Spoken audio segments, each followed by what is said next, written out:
Sabi naman ni Bea, lahat daw ng mga picture nilang dalawa ni Dominic Roque, talagang tinanggal niya na daw sa kanyang IG. Let's go!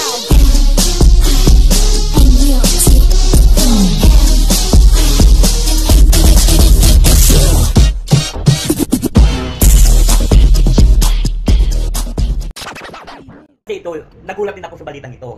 Kasi, di ba, nag-post si Dominic Roque tungkol doon na pinapakita niya pa nga sa cellphone niya na wallpaper si Bea Alonzo nandun at may hawak na aso. Di ba? Pero ang sabi daw, hiwalay na nga daw sila. Di ba? Pero nandun pa rin yung... Ibig sabihin, mahal na mahal pa rin ni Dominic si Bea Alonzo kasi naka-wallpaper pa rin. Ano namang sinagot ni Bea? Ang sabi naman ni Bea, lahat daw ng mga picture nilang dalawa ni Dominic Roque, talagang tinanggal niya na daw sa kanyang IG. Nakahide lang yun. Nakahide lang yun. Eklatera tong girl. Di ba? Ang tawag nga sa kanya ngayon, di ba? Reyna ng mga eklatera. Oo. Alam mo, nanghihinayang ako kay Bea Alonzo. Nung pagtambalin sila ni John Lloyd Cruz, alam natin, namiruya yan. Itong mga pelikulang ito, sunod-sunod dyan, namiruya ng salapi sa mga sinihan. Ang laki ng kinita. Pero ngayon, ramdam na ramdam nating lahat, bumagsak ang premium. No? Nawalan na ng yung pangalan niya. Nakakalungkot para sa kanya kasi habang tumatagal sana, painit at palaki ng palaki, pero hindi, ang lumalamig ang kanyang karera. Na ang naging ugat lamang po ay yung pagkabigla nating lahat na naghiwalay na sila ni Dominic Roque at hindi na matutuloy ang kanilang pagpapakasal. Diba? Pero ano ang naganap? Ang naganap, tignan mo, tayong lahat ay nabigla kasi sa kanila mismo na meron pa pala silang something sa isa't isa. Diba? Na habang naniniwala tayo na totoong wala na, abay natutulog naman pala si Dominic Roque sa bahay ni Bea. Yun na nga, natutulog. So, ibig sabihin may something talaga sila. Oo, sila pa rin. So, pinaglaruan nila ang media. Yun ang eksaktong salita. Hindi lang naman tayo kahit ang mga kapwa natin reporters. Pakiramdam namin talaga, pinaglaruan kami. At hindi malayong mangyari kasi kahit ang dakilang ina ni Bea Alonzo, si Mami Mary Ann, ay ganun din ang nararamdaman. Alam mo yung pagkawala ng mga pictures na pagkatagal-tagal nilang pinagsaluhan abroad at saka dito. Palagay ko, isang patutuo ito na talagang si Mami Mary Ann pinagalitan si Bea. Ano ba, magpakatotoo ka? Maaari. Kasi hanggat nandun pa rin yung mga picture, iisipin pa rin mga tao, ay sila pa rin. Ngayon, tinanggal na naman. Tinanggal niya ang picture pero... di ba? Naka-follow pa rin. So paano yun? Kaya ang sabi ng ating mga kababayan at wala na rin po sa aming tatlo, kung totoo yung mga paeklat ninyo na wala na kayo sa isa't isa, sa puso at sa isip at sa diwa nyo, sana nag-unfollowhan na kayo. Diyos ko. Oo nga, tama. Pina-follow nyo pa rin ang isa't isa. Ang inalis lang ni Bea Alonzo, yung mga retrato, yung memories. Di ba? At hindi ba natin as of now po, mga kasika, nakafollow pa sila sa isa't isa.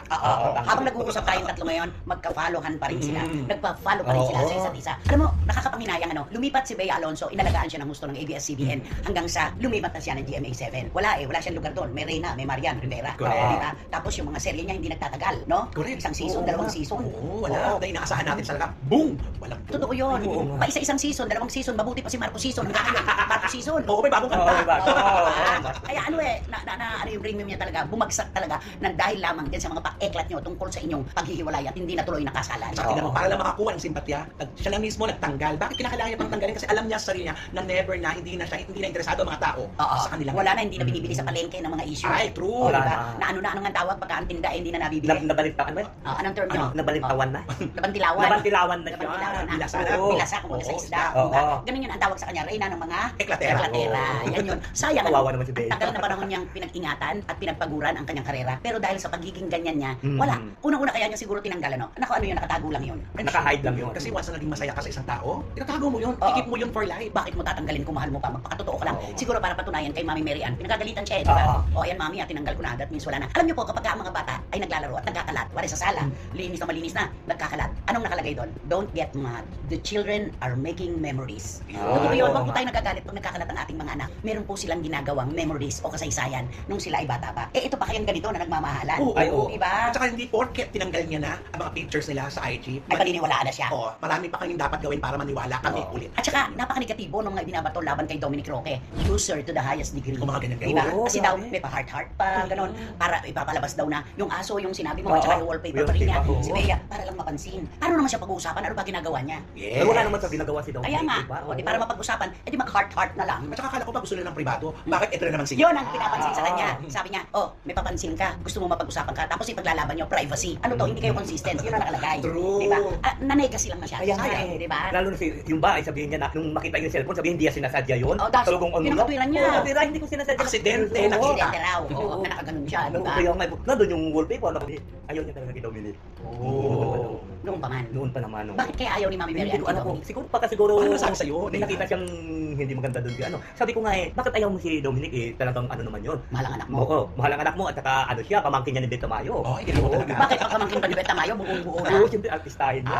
Anong sagot ni Mami Mary Ann? Ay, basta ayaw ko sa kanya. Ay, ganun lang. Oo, ganun lang. Oo. Dati ang alam ko, ayaw niya kay Zanjo. Ay, oo. Di ba? Naalala mo yung kwento? Oo, pati kay Gerald yan. Oh, alam mo nagustuhan si Mami eh. Ay, Ganun naman ang mga nanay. Oo, May syempre. mother's instinct na tinatawag. Yes. Kapag Oo. sa palagay niya, merong, teka, mukhang hindi maganda itong tinatalunton ng relasyon. Di ba? As a mother naman talaga siya pag nagsalita. Oo. Pero alam mo, Wala siyang nagustuhang lalaki. Baka gusto na ni Mami Mary ang babae na ang gusto Babae. niya para kay Bea. Baka nga. Ay. So, pag-usapan natin dito. O sige. Sige, balikan natin ang nakaraan. Di ba? Okay. alam mo kung ako kay Bea, maghanap siya ng yung lalaki talagang, yung parang talagang mahal siya at 36 na siya, Oo nga. nakakapul na siya. Oo. Ay, bakit naman? Ay, si Ate B nga, di ba? Nakita niya pa si Senator Raprecto. Pwede. Si Ate B. Ay, pwede. Di ba? Si Senator Raprecto. Oh. Pati ganun na lang gawin ni Bea, maghanap siya ng may edad. Ba't kailangan maghanap? Dapat siyang inahanap. Ang pag-ibig daw parang paru-paro. Hindi mo habulin kapag dumapo sa balikat mo para siya sa'yo. Di ba? Correct. Ganun yun. Oo. Oh. Mahirap Sino sa talaga. palagay mo ang nararapat para kay Bea? Tipo Nino. Ay, siguro tingin ko yung ang makaano sa kanya yung may mga sinasabing tao. Tulad Nino. May sinasabi? May sinasabi ng tike. Sa madaldal ito. Daldakino ito. Oh. Para ano, ay, alam mo, siguro pwede siguro ito si Bea ano natin kay ano. Direto. Ireto natin kay kay Vice Governor. Vice Sabihin ko Governor. na Mark Levisty. Parang may PR na siya. Alam mo, kumpleto sa pagsishopping ni si Mami Mary Ann. Meron silang toyo, suka, patis. Ayaw niya sa mga sausawero. Ay, Oo. Kumpleto. Kompleto naman pala sa Ricardo. Hindi na kailangan yun. Asa ka nakakaya kay Chris? Oo, maaagaw siya. Kawawa naman si Chris. May sakit na maaagawan mo pa. Correct. Oo. Sabagay. Super nega na si Bea noon. Oo. Di ba? Dapat kailangan talaga kumuha siya ng bago talaga sa mga pandinig at mata ng Oo. tao. Oo. Oo. Yung po pwede siya ipakipaglaban. Oo.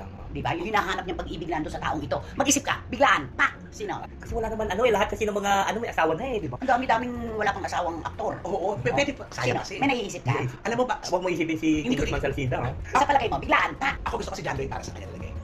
Kaso si John Lloyd, Iba may rin gusto. nagmamayari na rin ng puso. Gusto ko sana sa kanya yun eh. Mm-mm. Ay, oh. Kasi parang natahimik sila pareho noon, di ba? Pero alam mo, yun yung nakapagtataka. Sa habang panahon, sa haba-haba ng panahon na magka-love team sila at magkatagumpay sila sa pelikula, bakit walang umusbong? Ay, oo. Pamamahala? Wala. Alam mo, Ba't pinakawala ni John Lloyd? iniisip ko tuloy na the more na matagal na silang kakilala, alam nila, Kilalang-kilala na isa't isa. kilala nila isa't isa. Ay, oo. Palagay mo. Ako naiisip ko lang dito, non-showbiz eh. Ay, sino? Kasi ayoko magbanggit. Diba? Ayoko magbanggit. Ipupulok mo na naman ako. Tapos, pipikapin na naman ng mga vloggers. Ayaw na kay Christopher Ay, Lee. oo. Oo, di ba? Tsaka pag nagbanggit Dapat ng pangalan, non-showbiz. Oo. Oo. O kaya politiko din. Pwede. Pwede, Oo. politika. Kasi yung mga level lang ni Bea, yung mga Dapat namang ipakilala bilang Correct. politician's wife si Bea. Yes. Yun. Pero may pagpupulong nandun si Bea. Iba yung gusto niya. Oo, Beautiful oo, siya. oo, ganon. Oo. Sino sa palagay mong politiko ba kung sakali? Sino? Ay, si Sandro. Sando Marcos?